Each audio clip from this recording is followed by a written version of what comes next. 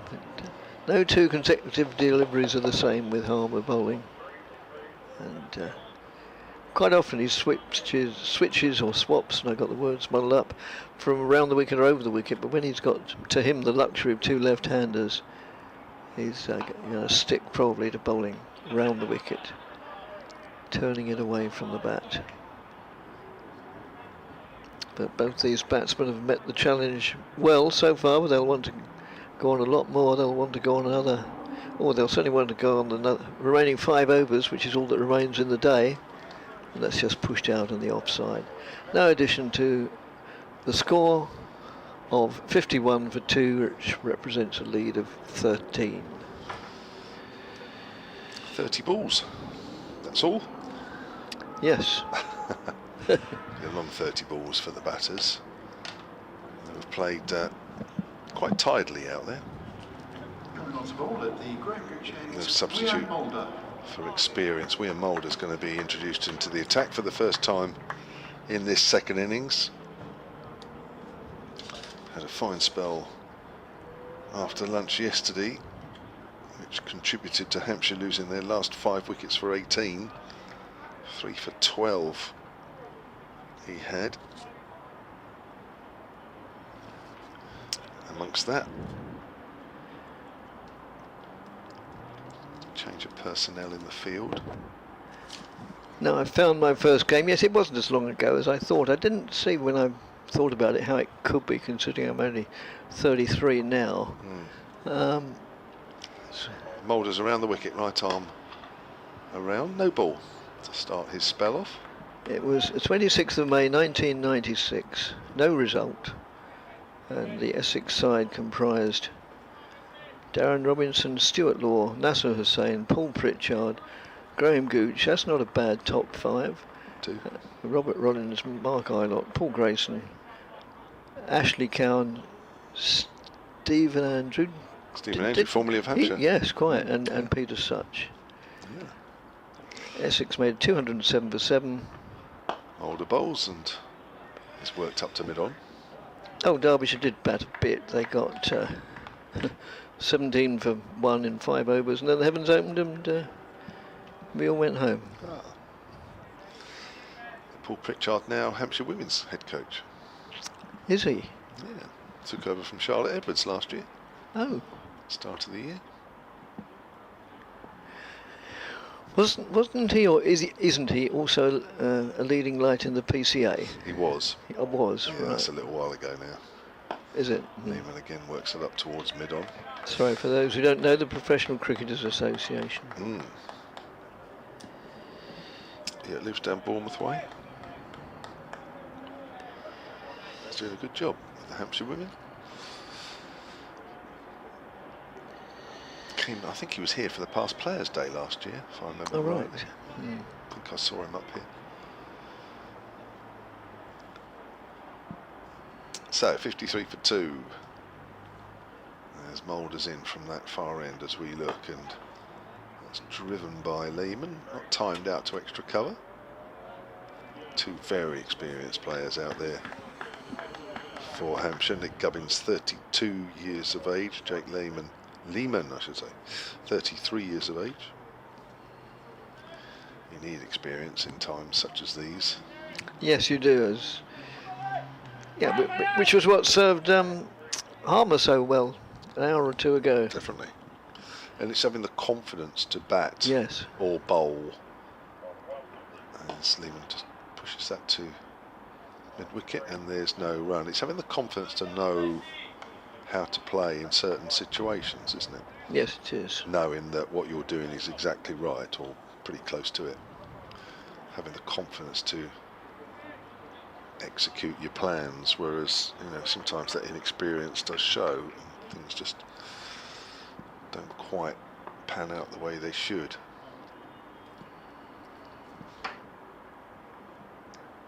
Here it's about batting till the end. As Mulder bowls, driven quite powerfully out towards extra cover. Again, he picks out the fielder. I don't want to put the mockers on Jake Lehman, but I have to say, the more I see him bat, The more I think this guy's a really good player. He was the Australian Domestic Player of the Year during the winter.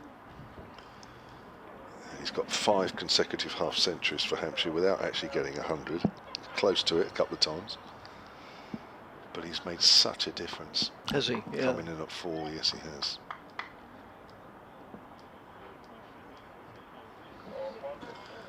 Here's Mulder again. Lehman gets a length ball and just pushes that out to extra cover. He remains on 11.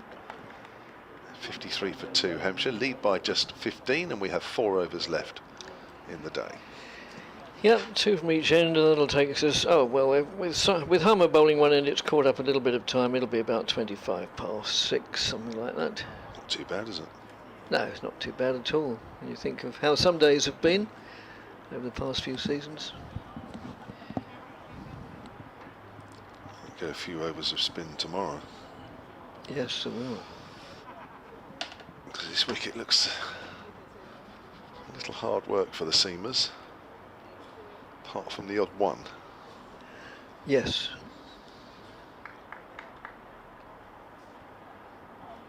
Especially, I would say, from the far end to this end, there's been a few that have reared up a bit, but yeah, both ends have offered the bowler something. That's just pushed forward there.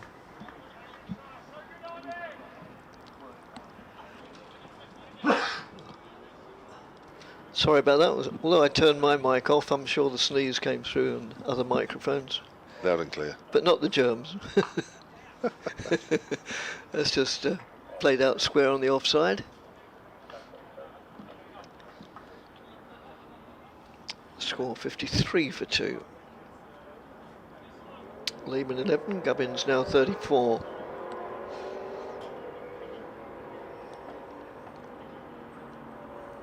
As Harmer moves in, bowls.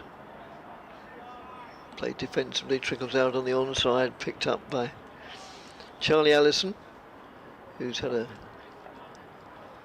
We've been singing the praises, lots of people. Charlie Allison hasn't had a very good day, but he could still pull off a blinder of a catch there, which would make him forget that he was out very early without scoring this morning.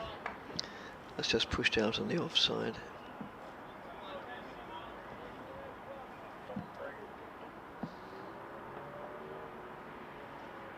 Harmer round the wicket. Batsman waits for the ball to come onto him and then dabs it down towards the sycamore tree, but it's cut off at third man. Fielded. Was well fielded, yes, diving away to his right. I ought to be able to identify that fielder. Harmer moves in and bowls, and if anything, that seemed a little bit held that back slightly. Batsman had to wait fractionally for it to come onto him. The end of the over, Harmer, a very busy cricketer, gets through his overs very quickly. Not just because he has a slow run, a slow approach or a short approach, but he gets back to it very quickly, moves in, doesn't waste a microsecond of time. Yeah, I get the feeling now he'd quite like to bowl at a right-hander for a change. Yes, maybe. Well, I think Lehman and Gubbins have shown good technique and good mental state to play him, and they've done well actually, and there's not a lot of bounce for him. Doesn't seem to be a lot of pace off the pitch for him either, and these two left-handers have played him pretty well.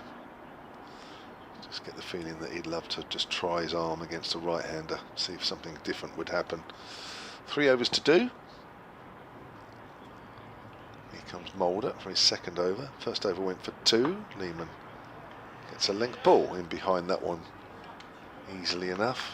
I just wonder whether, you know, in view of the fact that, as you say, these two seem well entrenched. Well, you didn't use that word, but yeah, they are. Whether they might just chuck the ball to Matt Critley and say, see if you can do something with your leggies to one of these two. You never know. At the end of the day, it might just pull off the trick. Yeah. If it is, it's only going to be 1 over, isn't it? Yes, just one. Yeah. Mulder again over the wicket, and that's wide of off stump, and that's left alone by Gubbins. It might be worth a try. I mean, there's no real turn out there, is there? but also Critley's quite tall. He'd just sort of bring it down. Might get a little bit more bounce out of it. Anyway, he probably won't. Well, I suppose it's either giving him a over or well, and if you do, you whip Mulder off after 2 overs. So I can't see Harmer. Well, maybe Harmer. Maybe they will say, yeah, don't bother bowling the last Harmer over. might even suggest it. Yeah. Even tucks it away down to fine leg for a single. 55 for 2, Hampshire in their second innings. Now lead by 17. Well, it's set up for tomorrow morning, isn't it? It is. I'm looking forward to tomorrow. Yeah, either one of these sides has a good morning, then sets them up for the game. Yes, unless something spectacular happens, it's all it's going to be played out on the Monday. Yeah, I think at the moment, looking at the way the pitch is playing, you would be surprised if we don't go into the 4th day. Not sure how long yet, but I think there was a moment. Sadly, today at some point. Sadly, I won't be here. No. Lehman on the back foot strokes that out to extra colour. And even more sadly, I shall spend the morning, well, hopefully not all the morning, but at the dentist in the afternoon having the car MOT'd. So what a lot to look forward to on Monday. That is a day and a half. Isn't it just? Gosh. Boy. For the man who squeezes every ounce of pleasure out of every second of every day. The dentist and an MOT. That is a day to look forward to. But you've been looking at the calendar every day for the last month. Ticking off the very hours. Mulder. Lehman drives, doesn't time it. Takes the bottom hand off the bat as it works its way back to Mulder. The ball, not very quickly either. 55 for 2. Sunshine is still out. What a glorious day it's been. It has, absolutely wonderful. Absolutely lovely. A little bit of a breeze at times, but nothing to worry about. No, certainly not. Here's Mulder again, bowls, and Lehman plays it into his boot. Ball trickles down towards second slip. End of Mulder's second over. 2 overs to do. Hampshire 55 for 2 with Gubbins on 35 and Lehman on 11. Yes. And it is going to be Harmer to continue from this end, so as you say, they're unlikely to take Mulder off at the far end, so the same policy will be adopted. Well, I probably would, just for the hell of it. Yeah, just very little to lose at this time of the day. But anyway, no. Harmer is the usual economical self, only conceded 8 runs off 7 deliveries, 7 overs.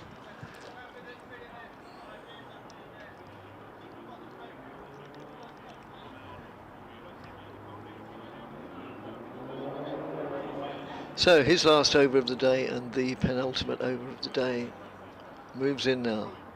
Bowls to Gubbins, goes forward solidly. Ball trickles the 20 yards or so down to the other end.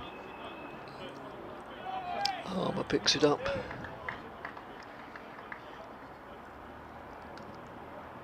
Moves in, bowls.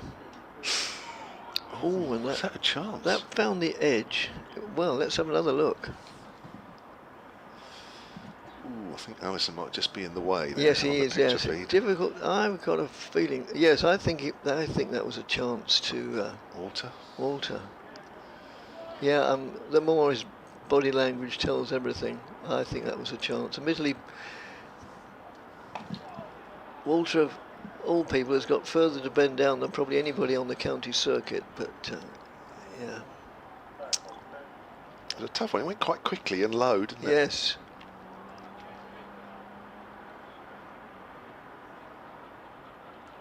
Oh, another slip's come in now. As Harmer moves in and bowls. And Gubbins goes forward. Well, Hampshire dropped a couple of obvious chances as well, both at third slip, one above the fielder's head and the other seemingly through his hands. But, so there have been a few chances. offered and not taken. It's just played out quietly on the offside, and Charlie Allison picks it up. One delivery of the over remaining. Arm around the wicket to Gubbins, and that's just played out on the square on the offside. No addition to the score. 55 for 2. Lead by 17. Gubbins, formerly of Middlesex. Yes. So Middlesex and then Hampshire is a popular course to take. It feels like that way over the years, doesn't it? Well, what I mean Who is, else are you thinking of? well, It's been a few, actually. my learned colleague, yes.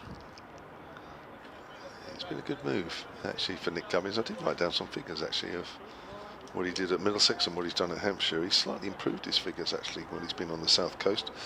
I wonder if we might. I worry if we. I don't worry if we did get a replay of that Nick to slip. But I just think Charlie Allison might just have been in the way. Yes. What? Probably couldn't quite tell if it did carry or not, but I suggest it might have done. Yeah, I think it did. I think from Walter's reaction, Yeah. it did.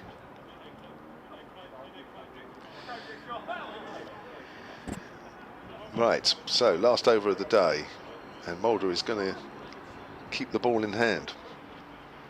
No Critley tonight. No. Bowling to Lehman. Plays that into the ground and fielded by Allison. Staying over the wicket to the left-hander. There was lots of chat today and yesterday about right-handers coming around the wicket to the left-handers, but Mulder has decided that across the left-hander is the way he wants to go. I did write it down somewhere, I just can't remember what page that I wrote.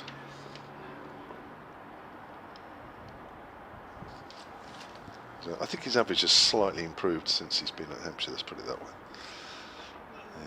I probably can look it up actually, and during this over it's played back to the bowler, well fielded by Mulder on his follow-through. See if I've got time to quickly look at that. We'll go through this last over since it's come up.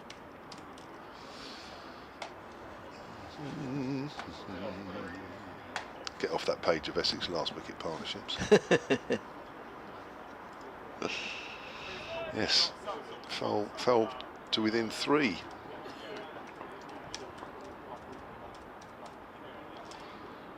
Here's Mulder again. Bowls to Lehman. Lehman pushes forward. Goes up towards mid-off, and I think we've got 4 or 3. 3, maybe. Yeah, 3. 3, yeah. 3 balls left. Right, let's have a quick look at Gubbins. Right, here we go. So for Middlesex, he played 72 championship matches, averaged 36. And for Hampshire, he's played 65, averages 37. I think that was a fraction higher. He didn't have a very good year last year. Only averaged 25 throughout the season, so that would have brought that down a bit. Cuts that away, does Lehman, and it's gone through Charlie Allison at backward a point, although he did get some Must hand have on it. yeah. That's taken the pace off the ball. They'll come back for 2 though. 57 for 2. So 2 balls left of day 2. So yeah, in the end, there's not a lot in it, but I think his Hampshire average was a little higher at the start of last year. But as I say, not a great year. 620 runs at 25 is way below what he averaged his career, which is 35, because he's played for 1 or 2 other sides as well. Here's Mulder. Lehman works that down to fine leg, which means Gubbins will face the last delivery. 58 for 2, Hampshire lead by 20. Yes, with one delivery, assuming it's a valid one, left of the day. A totally absorbing day that only the longer version of the game can provide.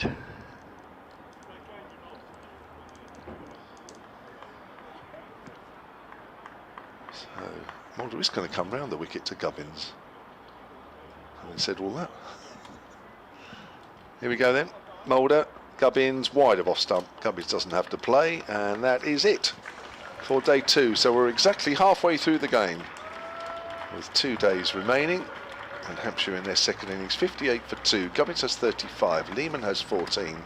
That lead for Hampshire is just 20. And it was a day that fluctuated for both sides. Hampshire starting well this morning, picking up 4 wickets. Tom Westley, the big one of those, out for 34. Essex 142 for 6 at lunch, trailing by 93. And then Wian Mulder, who played so well, was the second wicket to fall in the afternoon. He went for 54, caught behind of Dawson down the leg side. Before that, Michael Pepper both went on the 157, and at that stage Essex were behind by 78. Harmer was then dropped in the slips for 13. That was 181 for 8. Shane Snater fell soon after that at 192 for 9, and at that stage Essex behind by 43. Dickie looking a little bit of a worrying situation for the home side, but that wonderful last wicket partnership between Harmer and between Jamie Porter, which put on 81, got Essex a lead of 38, and then they picked up Toby Albert and Tom Prest whilst Hampshire was still behind. Yep, both caught by wicketkeeper Michael Pepper off the bowling of Sam Cook, and both made a single. So, well, I can't add any more to the. Sorry, have I stolen your thunder? Not in the least. I'm only too pleased. I'm not a possessive sort. So no, I can't really add to what Kevin has so well summarised. Apart from to thank you all for listening and watching and contributing. We really appreciate it.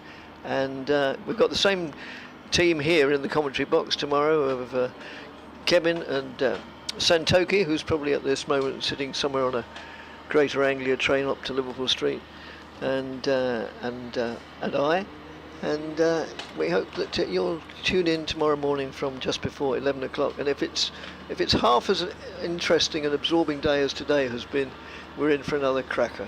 Thanks very much and enjoy your evening.